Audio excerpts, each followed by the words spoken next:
इस वाले वीडियो में मैं आपको एन.के. बगरोडिया सेकंड क्लास के बारे में बताऊंगी। ये बैच 2023 टू 2024 का सेकंड क्लास का है। अब ये चैप्टर 3 है, आसमान गिरा। इस वाले चैप्टर में हम बच्चों को कहानी और ये जो हमारे ड्राइंग होते हैं और नाटक करके भी समझा सकते हैं। अब कहानी यहाँ से शुरू होता है। एक दिन छोटा चूज़ा आम के पेड़ के नीचे लेटा हुआ था। तभी आसमान में कुछ बादल गिर आए। तेज़ हवा चलने लगी, बिजली कड़की और उसी के साथ चूज़े के सिर पर कुछ गिरा। चूज़े ने चौंक कर ऊपर देखा। चूज़ा घबरा गया और तेज़ी से भागने लगा। भागते भागते वह चिल्ला रहा था, भागो भागो, आसमान गिर रहा है। चूहे ने देखा चूज़े को तेज़ी से भागते हुए, क्योंकि चूहे तो खाली बैठा हुआ था, वो कुछ उस वक्त नहीं कर रहा था। पर उसने जैसे ही चूज़े को देखा, उसने पूछा, क्या बात है, क्यों भाग रहे हो? चूज़ा बोला, भागो भागो, आसमान गिर रहा है। और दोनों इतना डर गए कि चूज़े की बातें सुनकर ही वो भागने लगा। उसने कुछ सोचा भी नहीं। चूहा यह सुनकर एकदम घबरा गया था। वह भी भागो भागो चिल्लाते हुए चूज़े के पीछे भागने लगा। आगे जाने पर उसे खरगोश मिला। फिर खरगोश ने जब यह सुना तो वह भी घबरा गया। घबरा कर वो भी भागने लगा। आगे जाकर चूज़ा था, पीछे चूहा, फिर खरगोश। तीनों एक दूसरे के पीछे भागते हुए बहुत आगे की तरफ चले गए। तभी उधर से एक लोमड़ी गुजर रही थी। उन्हें भागते देख उसने पूछा, क्या हुआ मित्रों, क्यों भाग रहे हो? खरगोश बोला, भागो भागो, आसमान गिर रहा है, जान बचाकर भागो। लोमड़ी यह सुनकर घबरा गई और वह तीनों के पीछे भागने लगी।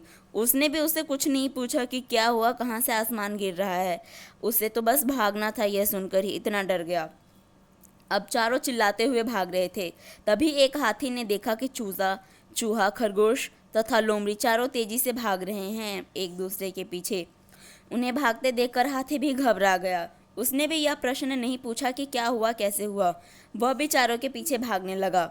भागते भागते एक गुफा के सामने शेर मिल गया। उसने पूछा, क्या हुआ, कहाँ भागे जा रहे हो? तो वो बोला, यानी कि चूज़ा, महाराज, आसमान टूट कर गिर रहा है। शेर जो होता है हमारे जंगल का राजा होता है, तो मेरे ऊपर एक टुकड़ा आकर गिरा है। शेर ने भी हैरानी से कहा, क्या कभी आसमान में कभी गिरता है? वो भी चौंक गया शेर, ये क्या बोल रहे हैं ये लोग। फिर उसने चारों तरफ देखा और पूछा, क्यों और किसने आसमान को गिरते हुए देखा है? जितने भी जानवर थे वहाँ पर, चूज़ा, चूहा, लोमड़ी, हाथी और खरगोश, सभी से यही सवाल पूछा गया। लोमड़ी व हाथी ने सिर हिलाया।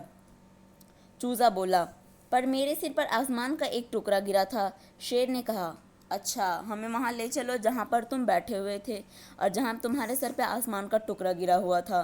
तो चूज़ा सभी जानवरों को अपने साथ लेकर गया। उनके साथ वे सभी चूहा, खरगोश, लोमड़ी, हाथी एवं शेर भी गए। मैं वह टुकड़ा देखना चाहता हूँ, ऐसा शेर ने कहा। चूजे के साथ सब आम के पेड़ के नीचे पहुँचे। वहाँ केवल एक आम का ही पेड़ था, वहाँ आम के पेड़ के नीचे कुछ भी नहीं था और आम के सिवा वहाँ पे कुछ भी नहीं था। फिर शेर ने उन्हें डांटते हुए कहा, तुम लोगों ने भी बिना देखे मान लिया कि आसमान गिर रहा है। अब पांचों पशुएं जो थे मुंह लटका कर खड़े हुए थे। इस कहानी से हमें यह शिक्षा मिलती है कि सुनी सुनाई बातों पर कभी भरोसा नहीं करना चाहिए और सही से एक बार छानबीन करना चाहिए, तभी दूसरों की बात माननी चाहिए और हल्ला नहीं मचाना चाहिए।